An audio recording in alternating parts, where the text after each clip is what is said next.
इस कहानी को सुनने से पहले अगर आप लोग इस चैनल पर नए हो तो चैनल को सब्सक्राइब जरूर करें और कहानी पूरी सुनोगे तो आपका वो जरूर खड़ा हो जाएगा। तो कहानी शुरू करते हैं। ये बात तब की है जब मैं अपनी मामा की लड़की के साथ फार्म हाउस के स्विमिंग पूल में स्विमिंग कर रही थी और मेरे मामा जी मुझे स्विमिंग सिखा रहे थे। हम सब मम्मी पापा, दो मेरी बहनें, मेरी मामी और मामा जी और उनका एक बेटा और एक बेटी, हम सब लोग पिकनिक मना रहे थे। हम सब एक दूसरे को अच्छी तरह से जानते थे, मतलब हम सभी कि एक दूसरे के साथ अच्छे से बनती थी। फार्म हाउस में स्विमिंग पूल था और तभी सभी ने स्विमिंग पूल में स्विमिंग करने के बारे में निर्णय लिया, लेकिन सिर्फ 2 जनों को छोड़ के किसी को भी स्विमिंग नहीं आती थी, खास करके मुझे तो बिल्कुल भी नहीं। मैंने बोला मुझे स्विमिंग नहीं आती, मैं तो बिल्कुल भी नहीं जाऊंगी, मुझे पानी से बहुत डर लगता है। फिर तभी अचानक से सभी बोले हमें कौन सी स्विमिंग आती है, हम भी तो सीखने वाले हैं, तुम भी सीख लेना। फिर पापा ने बोला बेटा कोई बात नहीं, सभी सीखने वाले हैं, तुम भी सीख लो, वैसे भी तुम्हारे मामा जी हैं, तुम्हें स्विमिंग सिखा देंगे। फिर मैं रेडी हो गई। मामा जी हमें स्विमिंग सिखा रहे थे और हम सभी को बारी बारी से स्विमिंग सीख रहे थे। हम लड़कियों ने सलवार कमीज पहनी थी क्योंकि यहाँ स्विमिंग का प्रोग्राम था। ये किसी को भी मालूम नहीं था और मुझे स्विमिंग आती भी नहीं, इसलिए इसके बारे में सोचा नहीं था। मामा जी ने अपने किसी दोस्त का ये फार्म हाउस बुक किया हुआ था, इसलिए यहाँ हमारे अलावा और कोई नहीं था। शाम का समय था और आसमान पर हल्के हल्के बादल थी और इसीलिए मौसम बहुत ही खुशनुमा हो रहा था। मेरी मम्मी अपनी बहनों और दूसरे रिश्तेदार औरतों के साथ बैठे बातें कर रही थी और पापा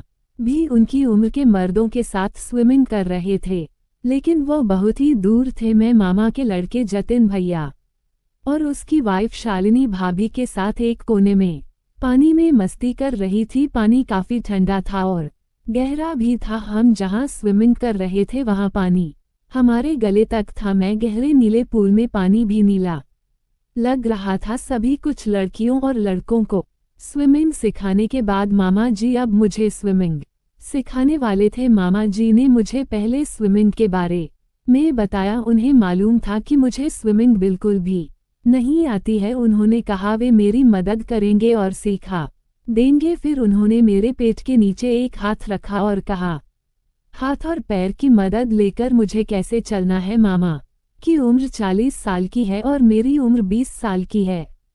मामा जी ने मेरे पेट पर हाथ रखा हुआ था और मैं हाथ पैर मार रही थी और मैं स्विमिंग कर रही थी। मैंने देखा कि सब लोग अपनी अपनी बीवी के साथ पानी में मजाक कर रहे हैं और कोई स्विमिंग कर रहे हैं, लेकिन वे सब दूर थे और मामा जी बेचारे हमारे साथ ही रहे क्योंकि मामी के साथ उनकी थोड़ी कम बनती है। फिर अचानक से मामा जी ने अपना हाथ मेरे पेट से हटा लिया और मेरा संतुलन बिगड़ गया और मैं पानी में डूबने लगी। मैंने हाथ बढ़ाकर मामा जी को पकड़ना चाहा और गलती से मेरा हाथ मामा जी के वहां पर लग गया, जिसकी वजह से मैं घबरा गई, लेकिन मामा जी ने कोई रिएक्शन नहीं दिया। मामा जी ने कहा ऐसे घबराओ मत, कुछ नहीं होता, जब मैं तुमको छोड़ूंगा तब घबराना नहीं है, बल्कि तैरने की कोशिश करो। मैंने कहा ठीक है मामा जी ने फिर मुझे स्विमिंग करने को कहा और उसने अपना हाथ फिर से मेरे पेट पर रखा और मैं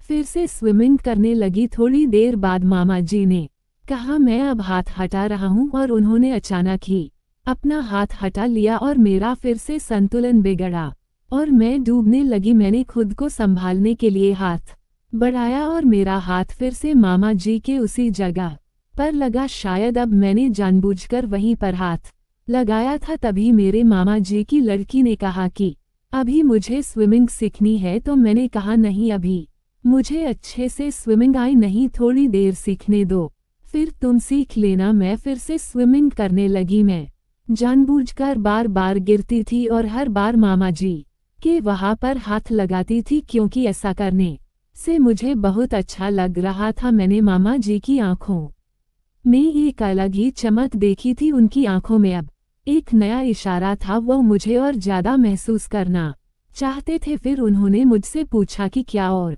प्रैक्टिस करोगी, लेकिन ऐसा लगा कि उनका गला सूख रहा था और बड़ी मुश्किल से आवाज निकल रही थी। अभी मैं जवाब देने ही वाली थी कि पापा और भैया ने आवाज दी और कहा, चलो अब रात होने वाली है। मैं तो ये सुनकर मायूस हो गई, लेकिन मजबूरी में जाना ही पड़ा। लेकिन मामा जी ने कहा कि वह थोड़ी देर बाद आएंगे। मैं समझ गई कि वह क्यों नहीं निकल सकते, क्योंकि पानी में मैंने कुछ महसूस किया था और वह थोड़ा नॉर्मल होने के बाद ही बाहर आएंगे। फिर हम सब लोग फार्म हाउस के हॉल में आ गए। थोड़ी देर के बाद मामा जी भी आ गए, लेकिन वह बहुत ही चुप थे। मैं बार बार मामा जी की तरफ देख रही थी और वह भी मेरी ही तरफ देख रहे थे। मेरे अंदर कुछ और ही चल रहा था। कुछ देर के बाद सब लोग खाना खा रहे थे और मुझे खाना अच्छा नहीं लग रहा था, क्योंकि मेरा मन किसी और चीज को खाने का मन कर रहा था। दूसरी तरफ मामा जी भी एकदम से चुप थे। शायद वह भी यही सोच रहे होंगे जो मैं सोच रही थी। मेरी कजन मुझसे बातें कर रही थी, लेकिन मुझे उनकी बातों में कोई दिलचस्पी नहीं थी। मैं अपने बारे में सोच रही थी। तभी सबका खाना खत्म हो गया और खाने के बाद सबने कॉफी का मजा लिया। थोड़ी ही देर के बाद रात में सब लोग सो गए और सुबह नाश्ता करके वापस जाना था। सबका फर्श पर ही बिस्तर लगाया गया। मेरा बिस्तर दीवार के पास खिड़की के नीचे लगाया। मैं वहीं लेट गई। सभी मर्दों के बिस्तर एक साथ लगाए गए और उनके पैरों की तरफ थोड़ी दूरी पर सबके बैग लगाए गए। मैंने देखा कि मामा जी का बिस्तर मेरी खिड़की के बाद एक खिड़की छोड़कर लगाया गया है। उनके बराबर थोड़ा दूर पापा का बिस्तर था। हम सबके लेटने के बाद हॉल की लाइटें बंद कर दी गई। मेरी खिड़की से चांदनी की रोशनी अंदर आ रही थी और उस खिड़की के नीचे रात की रानी की खुशी मुझे और मदहोश कर रही थी। मैं आज शाम के एक एक पल को याद कर रही थी। मैंने सोने की बहुत कोशिश की, लेकिन मुझे नींद नहीं आ रही थी। बस वही पल बार बार मेरी आंखों के सामने आ रहा था। मैं सिर्फ करवट बदल रही थी। मुझे अपने ऊपर आश्चर्य हो रहा था। मैं तो बिस्तर पर गिरते सो जाती हूँ, लेकिन आज नींद मेरे कोसों दूर थी। हॉल में अब खर्राटों की आवाजें आने लगी। सभी थक गए थे, सभी नींद में थे। मैं कल के बारे में सोच रही थी और अब सब कुछ मेरी बर्दाश्त से बाहर हो रहा था। मैं भी जानती थी कि मामा जी भी मेरा सपना देख रहे होंगे। आज जो भी हुआ था मेरे लिए मजेदार था। मुझे चैन नहीं आ रहा था और समझ में नहीं आ रहा था कि क्या करूं। दिल तो कर रहा था कि मामा जी मेरे पास आ जाए और मेरे साथ खूब सारी बातें करे। यही सोचते ही मेरे मन में एक खेल आया कि क्यों ना मैं ही मामा जी के पास चली जाऊं। फिर मैंने सोचा कि कहीं कोई गड़बड़ ना हो जाए। मैंने चारों तरफ देखा, सब गहरी नींद में थे। मैं धीरे से उठकर खड़ी हुई और अंधेरे में कुछ नहीं दिख रहा था।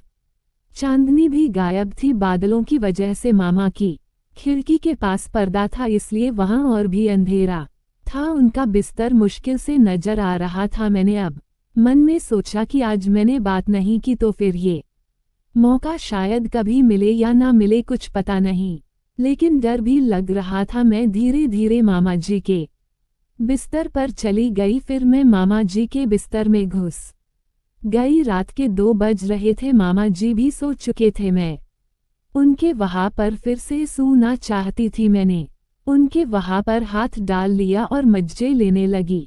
उनका वो बड़ा होता जा रहा था। अचानक से मामा जी भी उठ गए। वो मेरे को अपने बिस्तर पर देखकर बहुत खुश हुए। फिर उन्होंने मेरे वहां हाथ डाल के मुझे सहलाने लगे। मुझे मजा आ रहा था। मामा जी भी अच्छे से आनंद ले रहे थे और सारी रात करते रहे और मेरी वो भी तोड़ डाली। वो रात मेरे लिए बहुत मजेदार थी। दोस्तों, अगर आपको कहानी अच्छी लगी तो चैनल को SUSCRIBE जरूर करें।